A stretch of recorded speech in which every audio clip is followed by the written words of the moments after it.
আমাদের রাজনীতিতে সবচেয়ে বড় প্রশ্নটা, আলোচনার সবচেয়ে বড় বিষয়টা এখন নির্বাচন। এই নির্বাচন ফেব্রুয়ারিতে হবে কিনা। যদিও সরকার, নির্বাচন কমিশন সবাই ফেব্রুয়ারিতে নির্বাচন হওয়ার জন্য যা যা করা দরকার তার সবই করছেন, কিন্তু তারপরও সাধারণ মানুষের মধ্যে একটা সন্দেহ, একটা প্রশ্ন, একটা অনাস্থা কিন্তু আছে। আমার সঙ্গে গত কয়েকদিনে যত লোকের দেখা হয়েছে, সবাই আমাকে একটা প্রশ্ন কিন্তু কমন, অনেক প্রশ্নই করেছি, দেশের কি অবস্থা, দেশের কি হবে না হবে, নানা রকম প্রশ্ন কিন্তু করে, কিন্তু তার মধ্যে একটা প্রশ্ন খুবই কমন। সবাই জানতে চায়, আচ্ছা ভাই, নির্বাচনটা কি হবে, হলে কি ফেব্রুয়ারিতেই হবে? এই প্রশ্নটা কমন। কেন কমন? আমি সবাইকে জিজ্ঞাসা করি যে আপনার কাছে কেন মনে হচ্ছে যে হবে না, কেন মনে হচ্ছে যে ফেব্রুয়ারিতে হবে না? না হওয়ার পিছনে কিছু কি ঘটনা ঘটেছে? তারা কিন্তু তখন তেমন কিছু বলতে পারে না, কিন্তু তবুও তারা কেন যেন সন্দিহান। ডক্টর ইউনূস একটা ঘোষণা দিয়েছেন, ওনার মতো একজন ব্যক্তি, আমাদের দেশের মানে আপনার প্রশাসনিক প্রধান বলা যায় ওনাকে, সরকার প্রধান উনি বলেছেন, নিজে বলেছেন ফেব্রুয়ারিতে নির্বাচন হবে। সেই অনুযায়ী ওনার মানে অফিস চিঠি দিয়েছে ইলেকশন কমিশনকে, ইলেকশন কমিশন একটা রোড ম্যাপ ঘোষণা করেছে। তারপরেও কেন সন্দেহ? এই সন্দেহটা এতদিন যেমন তেমন ছিল, তারা কিছু জবাব দিতে পারতো না, কিন্তু তারপরে কেন বুঝতে পারতো না যে আদৌ হবে কিনা। এখন যে জিনিসটা ঘটেছে, কিছু ঘটনা ঘটছে এখন, যে ঘটনাগুলো আসলেই সেই নির্বাচন ফেব্রুয়ারিতে হতে পারবে কিনা এই বিষয়ে সন্দেহের জন্ম দিচ্ছে। সবচেয়ে বড় ঘটনাটা কি? সবচেয়ে বড় ঘটনা হলো কয়েকটা রাজনৈতিক দল, যেমন ধরেন জামাত ইসলামী, অথবা ইসলামী আন্দোলন, অথবা খেলাফত মজলিস, এই তিনটা দল এরই মধ্যে একটা সুনির্দিষ্ট কয়েকটা দাবিতে, 5 দফা দাবিতে তারা আন্দোলনের ঘোষণা দিয়েছে।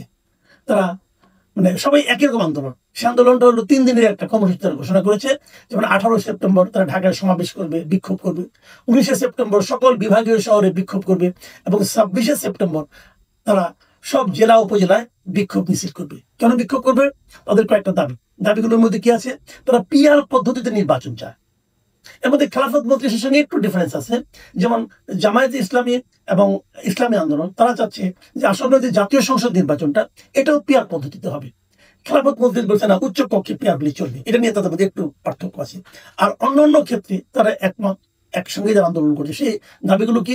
সেই দাবিগুলো হলো আপনার সবার জন্য একটা লেভেল প্লেইং ফিল্ড করা, সারা দেশে সকল রাজনৈতিক দলের জন্য যেন একই পরিবেশ বজায় থাকে যারা নির্বাচনে অংশ নেবে। তার নম্বর হলো যে ফ্যাসিস্ট সরকারের যত মানে জুলুম নির্যাতন ছিল, সেগুলোর মানে আপনার একটা বিচার করা, গণহত্যা ও দুর্নীতির বিচারকে দৃশ্যমান করা। এবং আরেকটা বড় দাবি, আসলে এটাকে আমার কাছে অন্যতম বড় দাবি মনে হয়, সেটা হলো স্বৈরাচারের দোসর হিসাবে জাতীয় পার্টি ও 14 দলের কার্যক্রমকে নিষিদ্ধ ঘোষণা করা। এই দাবিগুলো নিয়ে তারা মাঠে আছে। দেখুন, এই দাবিগুলোর সঙ্গে কিন্তু মোটামুটি কয়েকটা দাবি কিন্তু সবাই একমত, কিন্তু বিএনপির সঙ্গে দুটো দাবি নিয়ে খুবই বিরোধ। যেমন একটা হলো যে পিআর পদ্ধতিতে নির্বাচন, আর একটা হলো জাতীয় পার্টিকে নিষিদ্ধ করা। এই দুটো দাবিতে বিএনপি তাদের সঙ্গে একমত নয়, এবং এই দুটো দাবি নিয়েই আলটিমেটলি আমার কেন যেন মনে হয় 5 দফা তো বলা হচ্ছে, আসলে এই 2 দফাই ইম্পর্টেন্ট। এই 2 দফা দাবি নিয়ে শেষ পর্যন্ত হয়তো একটা বড় বিরোধে জড়িয়ে যেতে পারে এই রাজনৈতিক দলগুলো, এটা আমার ধারণা। এখন কি ধরনের বিরোধ তৈরি হতে পারে? যেমন পিআর পদ্ধতি। পিআর পদ্ধতিটা কি, এটা অনেকে এখনো পর্যন্ত জানেই না। আমাদের দর্শকদের অনেকে জানেন কিনা আমি জানি না। আমি আপনাদের সংক্ষেপে পিআর পদ্ধতিটা একটু বলি, তাহলে আপনারা বুঝতে পারবেন।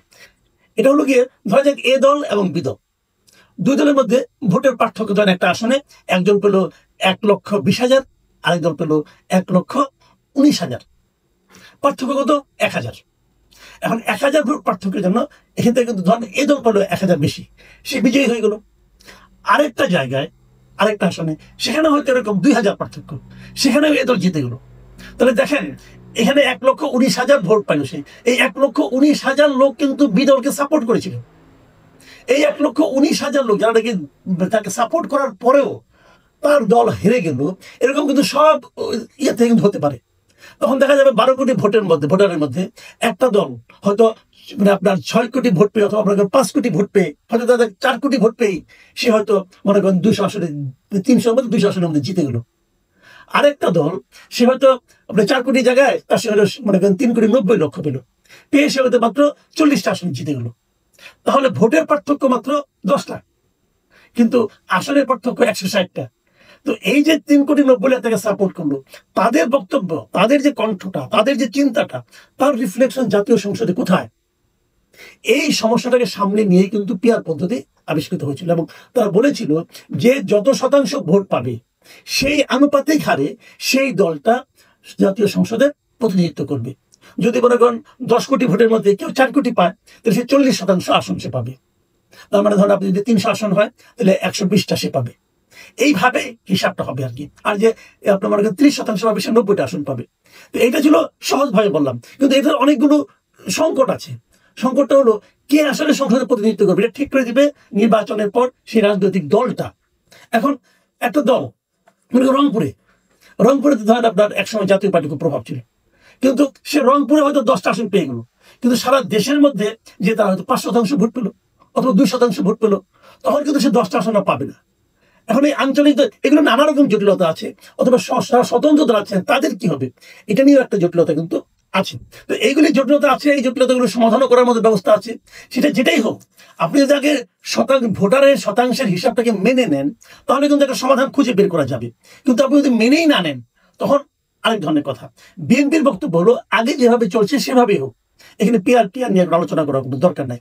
আর এদের বক্তব্য যে ছোট দল, তারা মনে করতেছে পেয়ার পদ্ধতি হলে তারা ভালো করবে। যেমন ইসলামী আন্দোলন চায় পেয়ার পদ্ধতি, সারা দেশে ইসলামী আন্দোলনে অল্প অল্প অল্প ভোট আছে, তারা মনে করে সবগুলি ভোট যোগ করলে তারা হয়তো 2% ভোট পাবে। যদি 2% ভোটও পায়, তাহলে 300 আসনের মধ্যে তারা কিন্তু আপনার প্রায় 12টা আসন তারা কিন্তু পেয়ে যাচ্ছে। কিন্তু এমনিতে তারা সারা দেশে একটা আসনও পেল না, কিন্তু তারা এই জন্যই চায়। তো যা হোক, এটা কি হবে আমরা জানি না, কিন্তু আমি নিজেও কিন্তু পেয়ার পদ্ধতির পক্ষে। কিন্তু আমার কাছে মনে হয় যে পেয়ার পদ্ধতি আছে, এটা এখনই, এটা আমাদের যদি নিম্ন কক্ষে আমরা প্রয়োগ করতে চাই, তাহলে বোধহয় সময়ে এবং নির্বাচনটা পিছিয়ে যাবে। এটা সমাধান, এটা আলোচনা আরো অনেক কিছু করতে হবে, এটা তো সময় লাগবে। হয়তো পরবর্তী নির্বাচনে আমরা এটা নিয়ে ভাবতে পারবো, এটা আমার ধারণা। কিন্তু ওনারা এখনই চান এটা জাতীয় আপনার ইসলামী আন্দোলনও চান এবং জামাতে ইসলামও চান, এই ওনার দুইটা পার্টি চান এবং খুব জোরালো ভাবে চাচ্ছেন, এখন খুবই জোরালো ভাবে চাচ্ছেন। আর দ্বিতীয় যে পয়েন্টটা, সেটা হলো জাতীয় পার্টিকে নিষিদ্ধ করা। আমি মাঝখানে গুলি বাদ রাখলাম, ওগুলি সবাই চায়। জাতীয় পার্টিকে নিষিদ্ধ করাটা, এটার ব্যাপারে কিন্তু এই জামায়াত ইসলামী এবং ইসলামী আন্দোলন এবং খেলাফত মজলিস এমনকি এনসিপি পর্যন্ত এর সঙ্গে কিন্তু একমত, দৃঢ়ভাবে একমত। এখন সেটাকে নিষিদ্ধ করা যাবে কিনা, নির্বাচনের বাইরে রাখা যাবে কিনা। বিএনপির বক্তব্য হলো যে তারা কোনো রাজনৈতিক দলকে নির্বাচনের বাইরে রাখতে চায় না। এই বক্তব্যের মধ্যে এক ধরনের স্ববিরোধিতা আছে, কিন্তু আছে এমন, তারা চায় না। তাহলে এই বক্তব্য যাদের আওয়ামী লীগকে নিষিদ্ধ করা হলো, আওয়ামী লীগকে নির্বাচনের বাইরে রাখা হলো, তখন তারা বললো না কেন? তখন কিন্তু তারা বলে নাই, তখন তারা নিজেদের সুবিধাটা দেখছে। এখন আবার জাতীয় পার্টি যদি নিষিদ্ধ হয়ে যায়, তাহলে বিএনপি আবার মহাবিপদ। এই কারণে বিএনপি মনে করছে জাতীয় পার্টি নিষিদ্ধ হয়ে গেলে পরে তাহলে সেক্ষেত্রে হয়তো জামাতের একটা সুবিধা হবে। কেমন সুবিধা? সুবিধা দু ধরনের, একটা হলো ভোটের বাজারের সুবিধা হবে, আবার দ্বিতীয় দিক দিয়ে আরেকটা সুবিধা জামাতের হতে পারে, সেটা হলো জামাত তখন বার্গেনিং করার জন্য খুব স্ট্রং একটা পয়েন্ট পাবে। ধরা যাক কথার কথা যে আওয়ামী লীগ নাই, জাতীয় পার্টিও নাই, তখন জামাত যদি পিয়ারের দাবিতে বলে আমি পিয়ার না হলে আমি নির্বাচনেই যাবো না, তাহলে বিএনপি কাকে নিয়ে নির্বাচন করবে? একা একা করবে? এটা তো সম্ভব না। যে কারণে জামাতকে নির্বাচনে আনার জন্য হলেও বিএনপি চাচ্ছে যেন জাতীয় পার্টি নির্বাচনের মাঠে থাকে। এই যে হিসাব নিকাশগুলো, এই হিসাব নিকাশগুলো কিন্তু সামনের দিনগুলোতে আরো বেশি স্পষ্ট হবে বলে আমার ধারণা। এবং আমার এটাও ধারণা, এরা যে এই যে তিনটা দল একত্রিত হয়েছে, এর সঙ্গে আমার ধারণা আগামী দিনগুলোতে আরো কিছু ছোট ছোট দল যুক্ত হতে পারে। যদি যুক্ত হয়ে যায়, তখন বিএনপির চাওয়া, আওয়ামী লীগের এই ইসলামী দলগুলোর এবং যারা যুগপৎ আন্দোলন থাকবে তাদের না চাওয়া, এর মাঝখানে সরকারের কি অবস্থান হবে, সরকার কোন দিকে যাবে, এটা নিয়েও কিন্তু একটা বড় ধরনের জটিলতা আমার মনে সৃষ্টি হতে পারে। সেক্ষেত্রে এই জটিলতাগুলো নিরসনের আরো কিছু সময় লাগবে। আর সবচেয়ে একটা বড় যে ঝামেলাটা যেটা আছে, যে কথা আমি এখনো বলি না আর কি, এটা নাকি এই মুহূর্তে সবচেয়ে বড় ঝামেলা, 5 দফার মধ্যে একটা দফা, সেটা হলো তারা বলছে এই দলগুলো যে জুলাই সনদের ভিত্তিতে নির্বাচনটা হতে হবে। এটা হলো আরেক জটিলতা।